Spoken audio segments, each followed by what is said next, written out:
I want to know. So, full disclosure, I got an EIDL loan. Okay. If you don't know what that is, that was a loan that they put out, government money from the SBA. Usually it's very difficult to get an SBA loan, Small Business Association. But, during the vid, they opened the floodgates and said, "Hey, apply." Right? So I wasn't originally going to apply because I wasn't really hurting for anything, right? I wasn't shut down. I never got the vid, at that time, and it didn't really affect my freight. It did and it didn't, right? And a friend of mine said, "Hey, you know what? You need to do this." Like, so, because sometimes I blindly listen to my friends. But so I filled out the application. I think I filled it out wrong because I only got like $10,600. That was my EIDL loan. And everybody else around me got like 50, 60, 80. I know one person that got over $100,000. Now imagine, especially if you live, modest like I do, getting $100,000. All of a sudden, just here you go, do what you want. Bing. All right. So I remember talking to somebody about their EIDL loan, and I want to say they got about 70 grand. And something to consider. So if you got the EIDL loan, you got a deferment. You didn't have to start paying it back until this year. Some people's payments are starting in October, some are in November. Mine happens to be in December. That you should have gotten an email telling you to go to your portal, create that portal situation so you can see when your payments due and all that kind of thing. Dwayne, I kind of missed you. I'm sorry.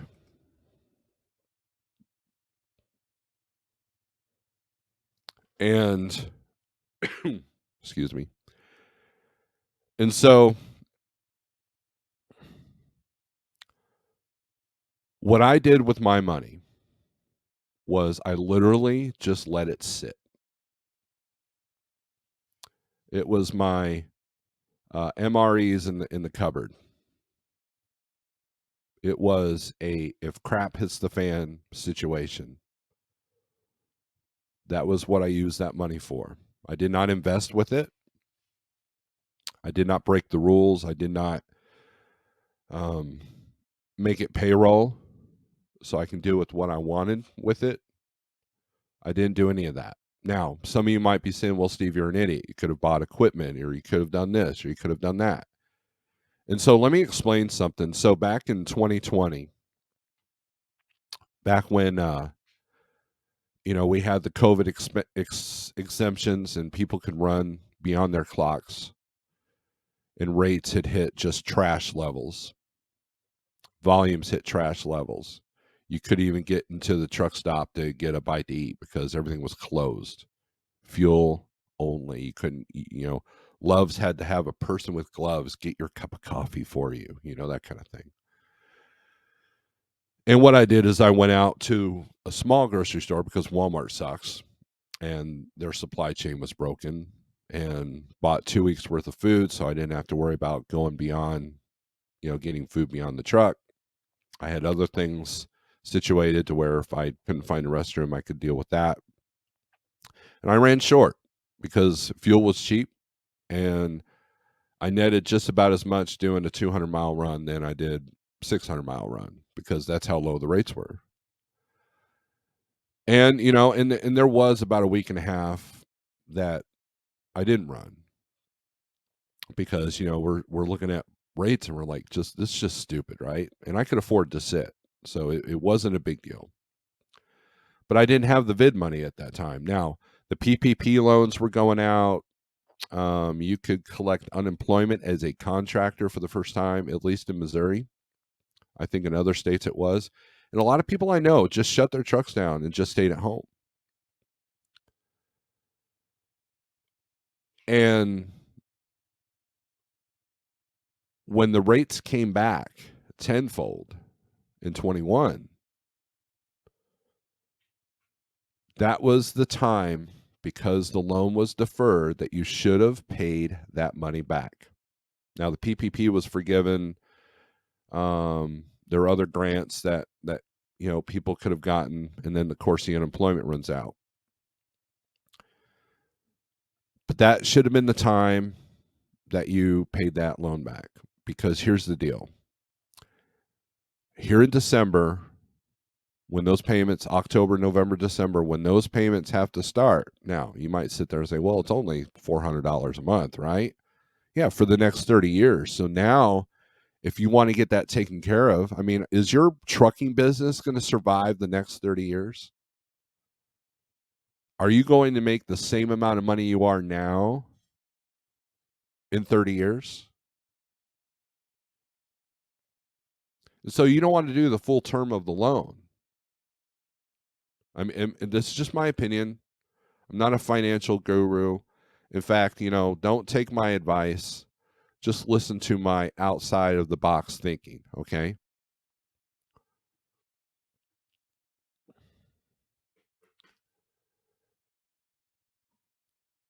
If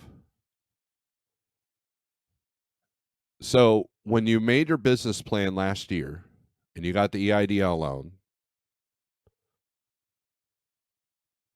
and let's say you bought another truck or you bought another trailer, not with the loan money, because that wasn't on the list of things you could do with that. But you move some money around so you can get that done.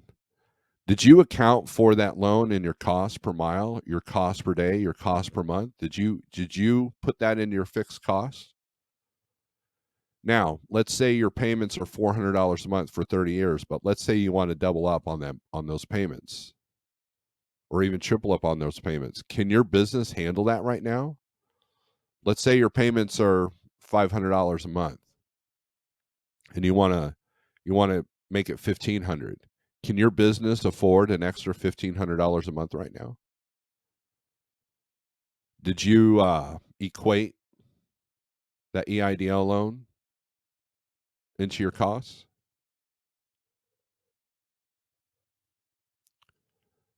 The extension of credit is one of the causing factors of a recession. I'm going to show you guys something. I don't know if it'll show up on the screen. Maybe it will.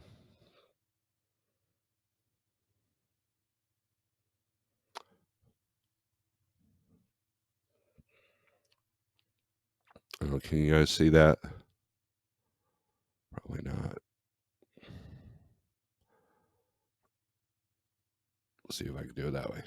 That's a graph for extension of credit. This is where we're at. This was from FreightWaves. Okay. And if I was fancy, I would put this on the screen. Maybe I can do that. Let me send this to myself here.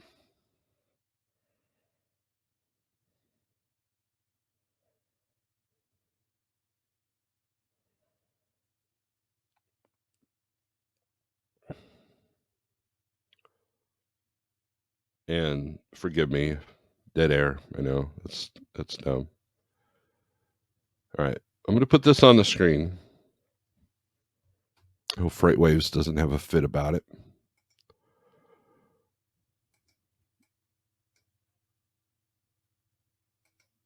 All right. Get my email opened up here.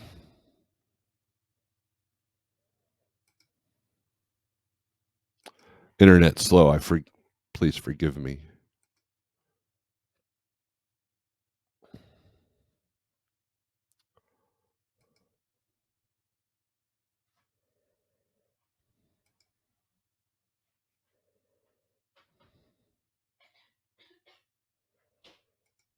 Okay.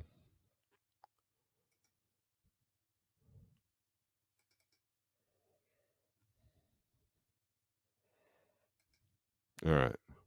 I'm busy doing something here, so forgive me. All right, so let's close that. Share screen. Make sure there's no sensitive information. All right, there's the graph. Okay. Let's zoom that in if I can. This is total revolving credit outstanding, United States of America. Look at what happened here. What do you think that was? That was the EIDL money. Boink. And now look at where we're at right now. And this is going all the way back to before 2018.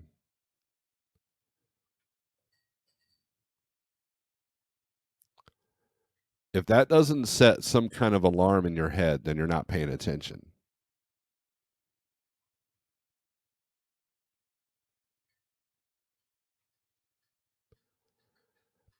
And so think about it. Let's say I would have spent that $10,000 that I got 2 years ago. That money is worth more back then than it is now because of inflation. So that's where I lose, right? But I plan on just paying it back in one lump sum plus the additional fee. So basically, I rented money for a minute. But again, it was the MREs in the cupboard. That's what it was.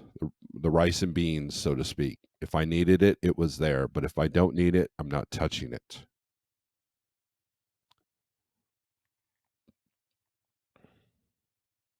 Now I can sit there and say, well, my payments are only, I think, $56 a month, something like that. Yeah, for 30 years. If I called you up today and said, hey, I want you to give me $50 for the next 30 years, you'd probably punch me in the face or tell me I'm stupid or something, right? How many of your businesses are going to last 30 years? So eventually that money's coming up. So maybe that $400 or $500 a month ain't a big deal now, but it definitely wouldn't have been a big deal back in 21 when we were getting insane rates. Because now, if you were paying it back 2 years ago or paying it back a year ago, fuel was 69% cheaper. Your food was 13% cheaper. Your labor was 15% cheaper. But now people aren't going to start paying that back until, well, it's almost too late. And it's going to put a strain on small businesses. So what happens? Small businesses go out, transfer wealth, complete.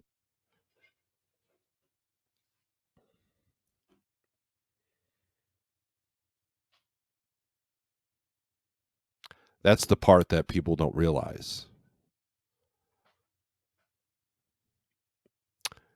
And the fact that I never used the money showed me that I was fine, that I didn't even need to apply. Now, had it been like 50, 60 grand, I probably wouldn't have taken it. And I was discussing this with a friend where they knew somebody that got the loan approved, but then they didn't sign the dotted line and they did just fine. And so this is something that has to come up. This is something that has to come up in your cost per mile or your cost per day. There's a lot of people that gave up their trucks in the last 6 months. There's a lot of people that lost their trucks in the last 6 months. There are people that just said, you know what, this isn't worth it in the last 6 months. That's part of the cycle, it's part of the purge, right?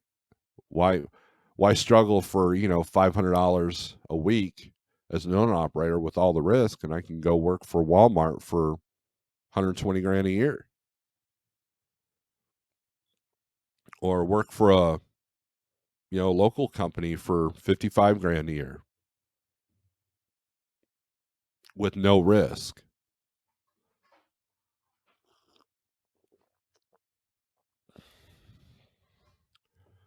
So this is something that you have to calculate. And I don't think a lot of people are even thinking about it. It just kind of sprung in my head yesterday when I was thinking about this. I think it was an email from the SBA that kind of prompted it. So, but this is evidence that we're heading for a huge problem for the working man or woman. Transfer of wealth complete. That's what this is. Loan shark extraordinaire. So just know, did you incorporate that in your business plan? Do you have a plan to pay that back quicker? Now you say, well, worst case scenario, I'll just pay on it for 30 years. Okay, well, I don't know about you, but the world looked completely different 30 years ago today. You know, I follow a couple of people on Facebook, and they post metal albums that were released. You know, hey, this is there's a death metal band named Obituary that I'm a big fan, and their album Cause of Death came out 36 years ago. I'm like, oh my gosh. I remember that album like it was yesterday. And we post those kind of things, hey, it's the 28th anniversary of this, and I think back, and it puts me back in a frame of mind. What was life like 30 years ago? I went and visited a childhood home last summer when I took my mom's stuff up to upstate New York, and fields were forests, buildings were gone, and the buildings that were still there looked, like they had been rebuilt. It had been 40 years since I've seen this place, right? A lot of changes happened in 30 years.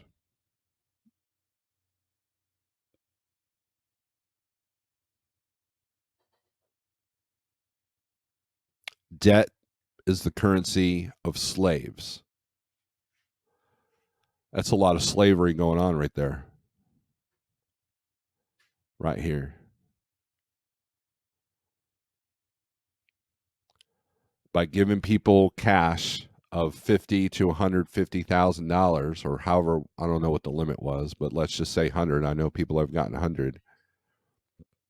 People that don't even know how to manage their own business got these loans. What do you think they did with that money? I remember watching another YouTuber, and somebody called into his show and said that they had paid off their truck and trailer. Guess what? That's on the list of things that you can't do with that money.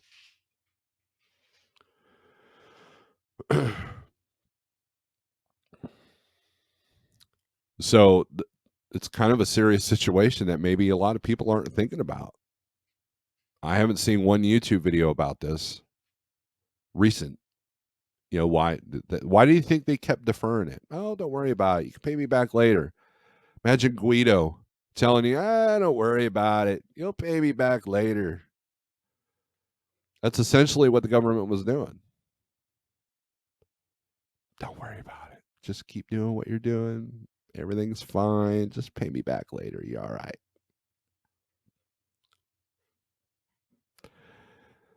So I hope that you went ahead and paid it back in the last year when rates were sky high. That was the design. The deferment was allowing you to pay it back quickly. And guess what? With inflation and the trillions of, save the government, save the population money, that $600 check you might have gotten from the government because you have a kid, that kind of stuff. Stimulus money, that's the word I was looking for. Yeah, that's got to be paid back in one way or another.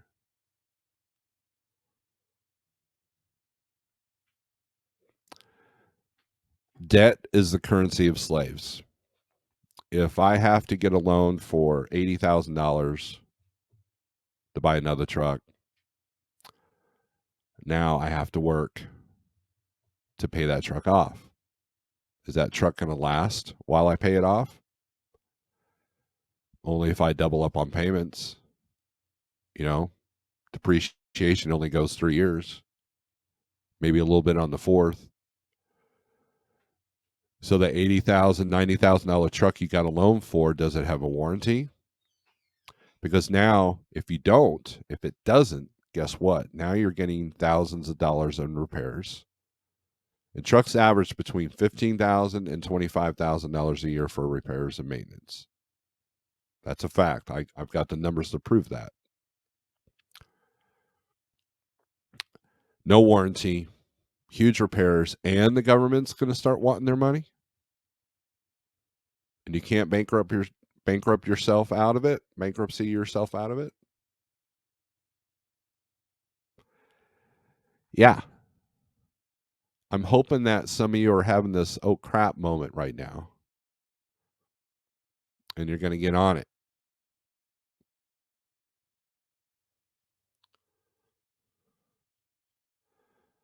Let me look at some comments here. A lot of people in here. We got 50 people in here. Thank you very much. Hit the thumbs up, please.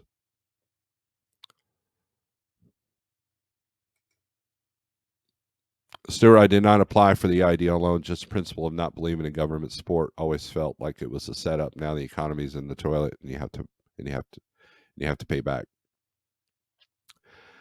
Yeah, I mean, I wasn't on board at first, but a friend of mine convinced me, and I was like, yeah, maybe, I don't know, And then I was approved for 10,600. I was like, why not?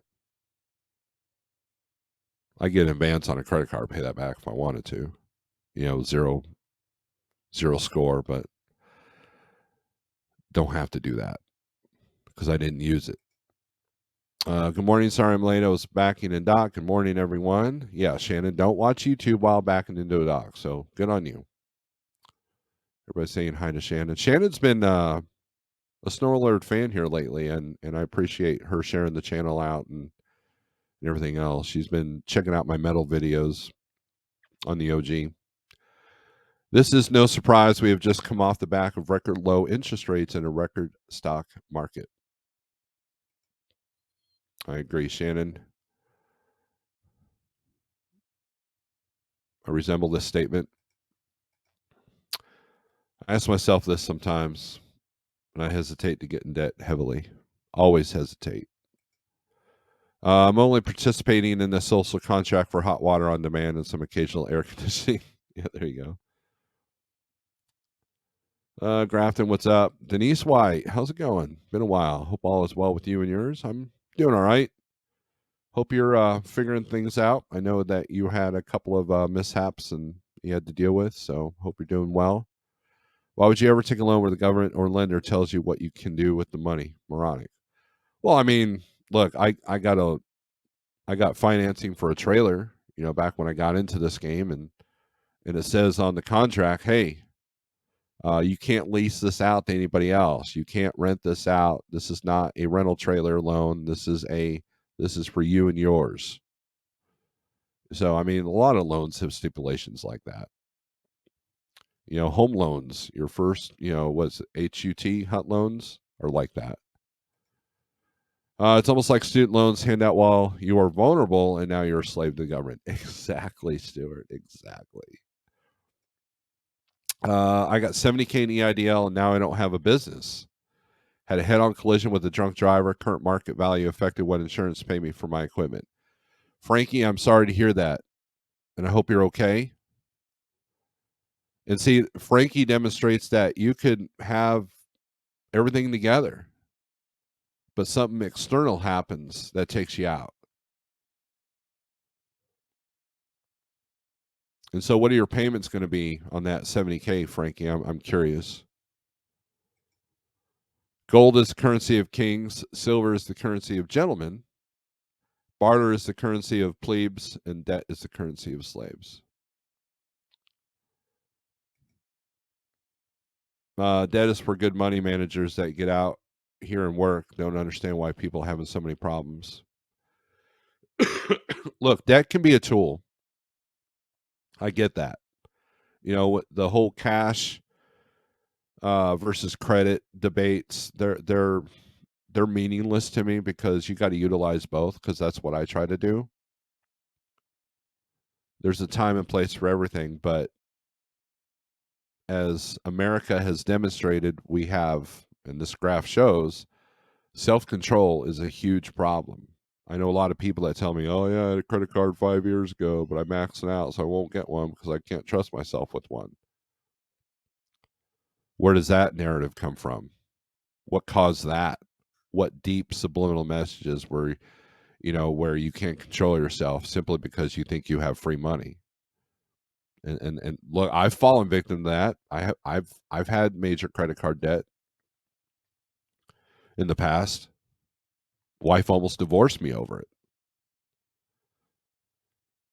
So I mean and that's a common problem, obviously, what as this graph shows.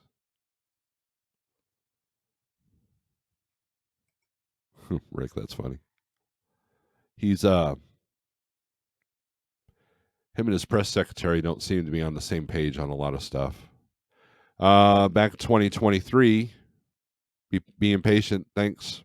Okay. Oh, you're going to be back in 23. Good deal. But did they tell you trailer can only be blue or only has super singles?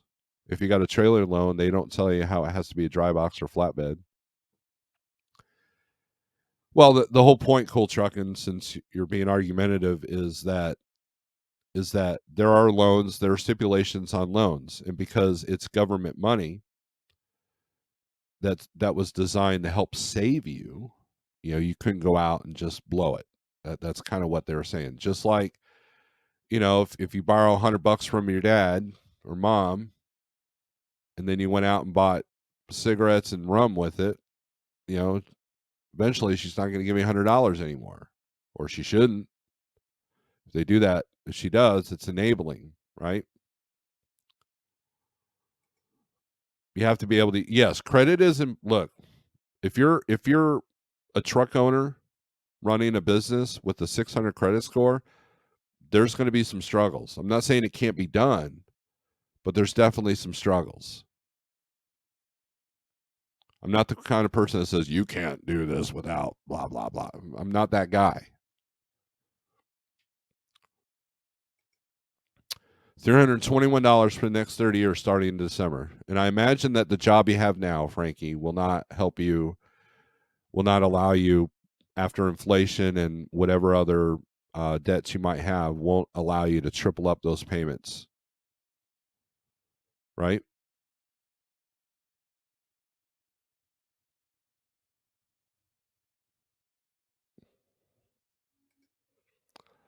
Thanks for making my pay. Why take the loan? Yeah, you're right, Cool Trucking. You're right.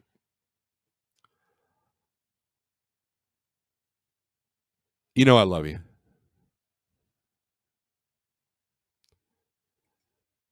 Joe said pandemic is over. Yep. And then the press secretary said that he didn't say that. So that's a whole different topic for a whole different day for a different channel. So, hey, this is Snorelord. Thanks for watching this clip from one of my live feeds. If you don't mind, hit the thumbs up, subscribe, and we try to go live and we try to do some recorded videos. And hit the thumbs up, and it helps the algorithms. It helps the YouTube, Google gods. So thanks for watching.